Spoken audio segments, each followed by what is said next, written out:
Hello दोस्तों, मेरी classes में आपका स्वागत है और मैं संतोष कुमार आप सबों का हार्दिक अभिनंदन करता हूं। आज मैं आप लोगों के सामने बहुत ही इम्पोर्टेंट टॉपिक लेकर उपस्थित हुआ हूं। आज का टॉपिक है करेंट अफेयर,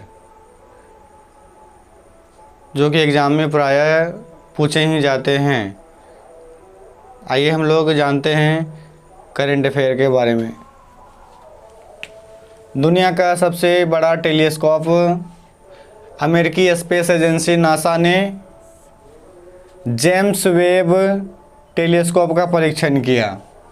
दुनिया का सबसे बड़ा टेलीस्कोप अमेरिका के अंतरिक्ष एजेंसी नासा ने जेम्स वेब नामक टेलीस्कोप का परीक्षण किया। उसके बाद लॉन्चिंग में नासा और यूरोपियन स्पेस एजेंसी भाग लिया। इसके लॉन्चिंग में अमेरिकी एजेंसी नासा और यूरोपियन अंतरिक्ष एजेंसी दोनों मिलकर इसको लॉन्च किया है। इसके बाद जेम्स वेब टेलीस्कोप से यह पता लगा जाएगा कि ब्रह्मांड की उत्पत्ति किस तरह से हुई है। जेम्स वेब नामक टेलीस्कोप जो है, इससे ब्रह्मांड की उत्पत्ति के बारे में पता किया जाएगा कि ब्रह्मांड आखिर कैसे बना, इसकी उत्पत्ति कैसे हुई, लगातार ये दिन प्रतिदिन क्यों विस्तृत होते जा रहा है। तो दुनिया का सबसे बड़ा टेलीस्कोप का निर्माण यानी परीक्षण किसने किया? अमेरिका के अंतरिक्ष एजेंसी नासा के द्वारा किया गया है। इसके बाद डेसमंड टूटू का निधन हो गया, जो कि दक्षिण अफ्रीका के निवासी थे। डेसमंड टूटू कहाँ के रहने वाले थे? दक्षिण अफ्रीका के निवासी थे। इसने रंग भेद के खिलाफ संघर्ष जारी रखा था। दक्षिण अफ्रीका में डेसमंड टूटू रंग भेद के खिलाफ बहुत ही संघर्ष जारी किया था और इसी के वजह से इन्हें 1984 में नोबेल प्राइज़ दिया गया था। नोबेल प्राइज़ इन्हें कब मिला? 1984 में मिला। डेसमंड टूटू कहाँ का रहने वाला था?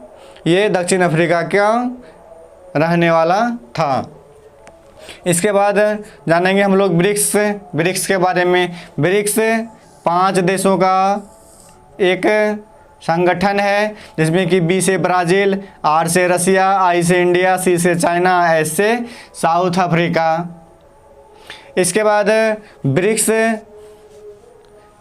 के सदस्य देश मिलकर एक बैंक की स्थापना की थी, जिसे ब्रिक्स बैंक के नाम से जानते हैं। ब्रिक्स बैंक को न्यू डेवलपमेंट बैंक भी कहा जाता है। ब्रिक्स बैंक को न्यू डेवलपमेंट बैंक भी कहा जाता है। इस बैंक में हाल ही में नए सदस्य शामिल हुए हैं। जिनमें पहला बांग्लादेश है, दूसरा संयुक्त अरब अमीरात है, तीसरा उरुग्वे और चौथा मिस्र है। अब ब्रिक्स सदस्य देशों की संख्या कितनी हो गई है? 9 हो गई है, जिसमें पहला देश हो गया बांग्लादेश, दूसरा हो गया उरुग्वे, तीसरा हो गया आपका संयुक्त अरब अमीरात और चौथा हो गया मिस्र। तो ब्रिक्स बैंक में यानी न्यू डेवलपमेंट बैंक में अब कितने सदस्य देश हो गए हैं? तो इनकी संख्या हो गई है 9। तो 4 नए देशों के बारे में हम लोग जानेंगे। बांग्लादेश, उरुग्वे, संयुक्त अरब अमीरात और मिस्र। ब्रिक्स बैंक की स्थापना 2014 में हुई थी। ब्रिक्स बैंक की स्थापना कब हुई थी? 2014 में। इसका हेडक्वार्टर कहाँ है? शंघाई, चीन में। इसका हेडक्वार्टर कहाँ है? शंघाई, चीन में। और इनके महासचिव हैं अभी केवी कामथ। इनके महासचिव कौन है? केवी कामथ। इसके बाद Rani Kamalapati railway station. Rani Kamalapati station Habibganj railway station का नया नाम है।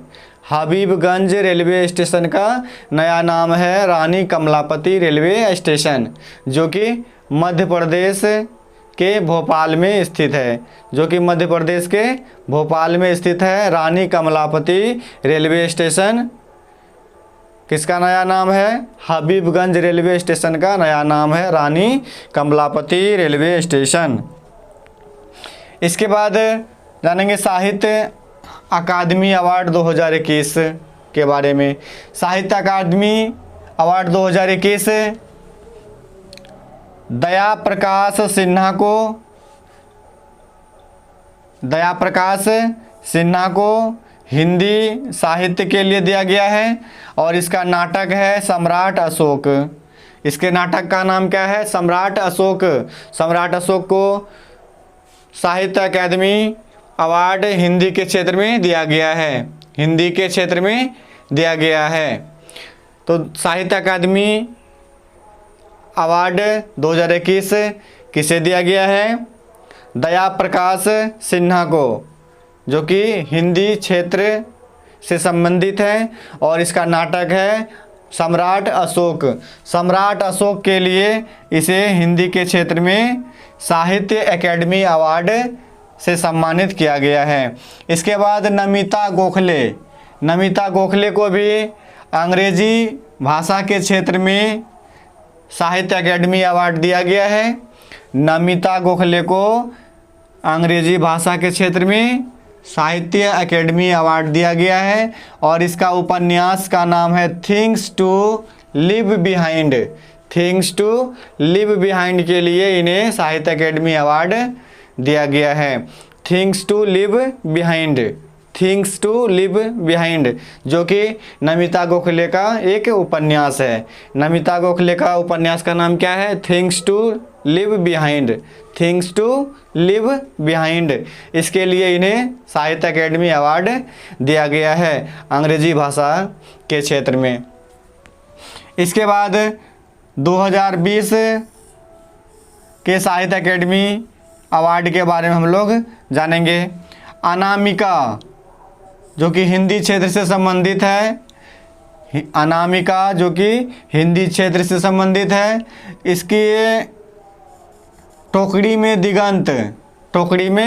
दिगंत के लिए इन्हें 2020 का साहित्य अकादमी अवार्ड दिया गया था। इसके बाद अरुंधति सुब्रमण्यम को अंग्रेजी भाषा के लिए साहित्य अकादमी 2020 से नवाजा गया। इसका पुस्तक का नाम है when God is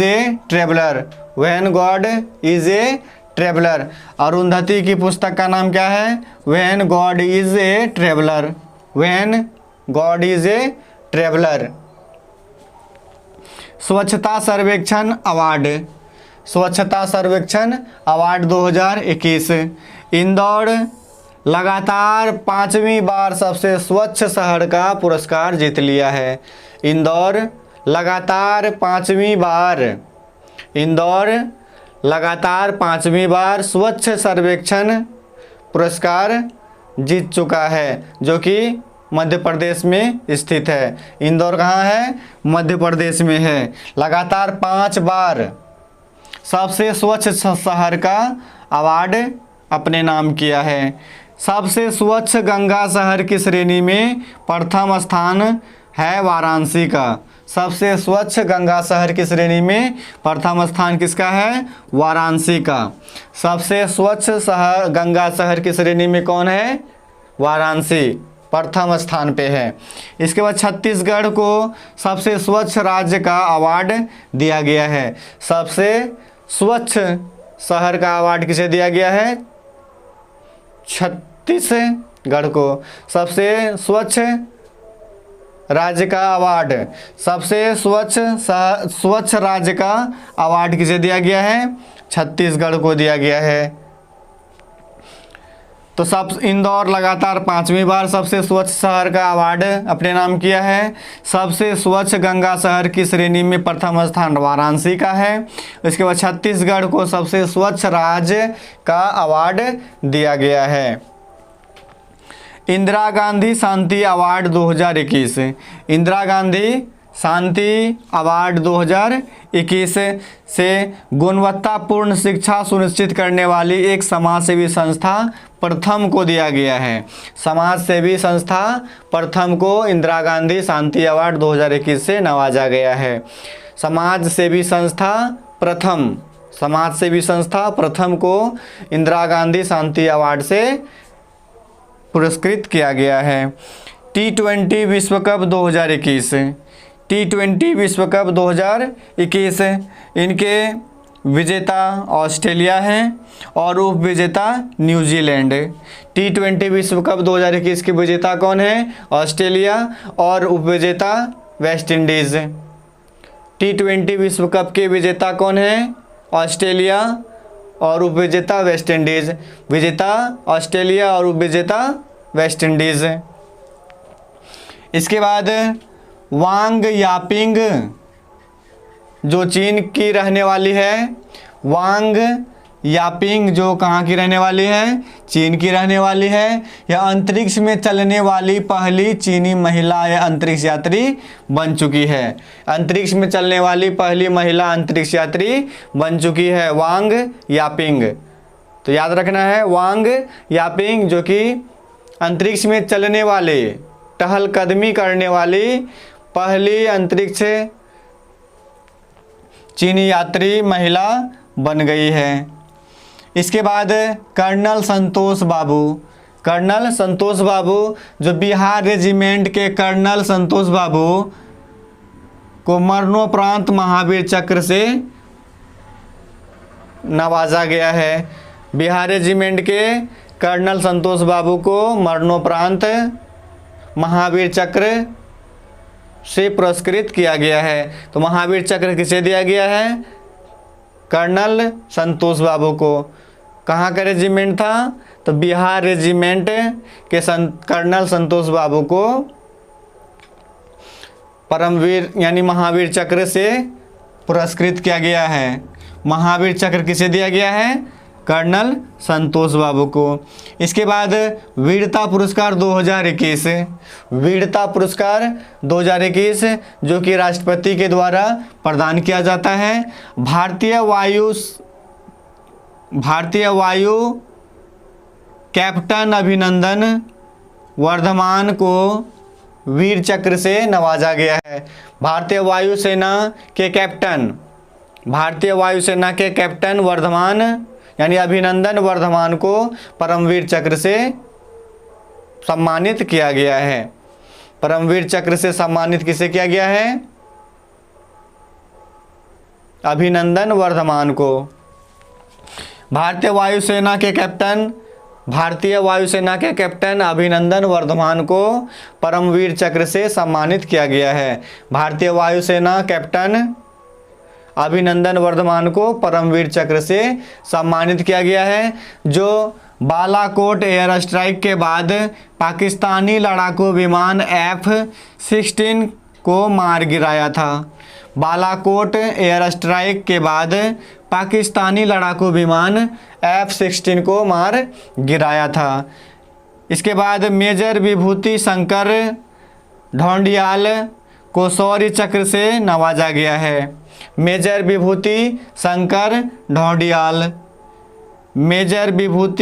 Shankar Dhoundiyal को शौर्य चक्र से नवाजा गया है और नायक सूबेदार सोमवीर को भी शौर्य चक्र से नवाजा गया है। तो याद रखना है शौर्य चक्र दो व्यक्ति को दिया गया है, एक मेजर विभूति शंकर ढोंडियाल को दिया गया है, उसके बाद नायक सूबेदार सोमवीर को दिया गया है। शौर्य पुरस्कार किसे दिया गया है? मेजर विभूति शंकर ढोंडियाल को दिया गया है और नायक सूबेदार सोमवीर को प्रदान किया गया है, जो कि मरणोपरांत सम्मानित किया गया है। इसके बाद ड्वेन ब्रावो जो कि वेस्ट इंडीज़ के खिलाड़ी हैं, ड्वेन ब्रावो जो कि वेस्ट इंडीज़ के ऑलराउंडर क्रिकेटर हैं, इसने अंतर्राष्ट्रीय क्रिकेट से संन्यास लेने की घोषणा कर दी है। ड्वेन ब्रावो जो कि वेस्ट इंडीज़ के ऑलराउंडर क्रिकेटर हैं। इसने अंतर्राष्ट्रीय क्रिकेट से संन्यास लेने की घोषणा कर दी है।